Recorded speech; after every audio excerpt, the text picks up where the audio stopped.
Hello అండి, welcome to Saritha's వాళ్ళు. ఈరోజు మీకు ఒక యూస్ఫుల్ టిప్ చెప్తానండి. మామూలుగా మనకి పిల్లలకు కానీ పెద్దవాళ్ళకి కానీ పంటి నొప్పి వస్తూ ఉంటుంది. ఆ పంటి నొప్పి వచ్చినప్పుడు మనం టాబ్లెట్స్ వేసుకోవటం ఈ విధంగా జరుగుతూ ఉంటుంది. హాస్పిటల్కి వెళ్ళి టాబ్లెట్లు తెచ్చుకోవటం అయినా సరే ఆ పంటి నొప్పి అనేది తొందరగా తగ్గదండి. ఉపశమనం కూడా అంతగా ఉండదు.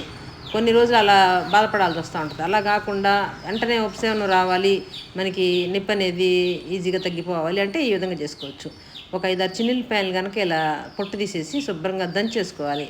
దంచేసుకున్న తర్వాత మన ఇంట్లో మనం పచ్చకర్పూరం వాడతాం. ఇది ఫుడ్లో కూడా వాడతాం. మామూలుగా ముద్దకర్పూరం అంటే ఆరతిస్తాము. పచ్చకర్పూరం వచ్చేసరికి మన స్వీట్లో ఇలా వాడతాం కాబట్టి అది ఒక 2 పీసులు తీసుకొని స్మాష్ చేసుకొని దానిలో కలిపి ఇలా ముద్దలా చేసేసుకొని మనకి పంటి నొప్పి ఎక్కడైతే ఏ పన్ను అయితే నొప్పిగా ఉంటుందో అక్కడ కనుక పెట్టేసి అలా బొగ్గన కనుక పెట్టేసుకున్నాం అనుకోండి, అసలు నొప్పి అనేదే ఉండదు. ఆ నొప్పి అంతా కూడా ఆ చిన్నుల్లిపాయ ఆ కర్పూరం లాగేసేసి అప్పటికప్పుడే మనకి ఉపశమనం వచ్చేస్తుందండి. సూపర్గా అయితే ఉంటుంది. ట్రై చేసి చూడండి.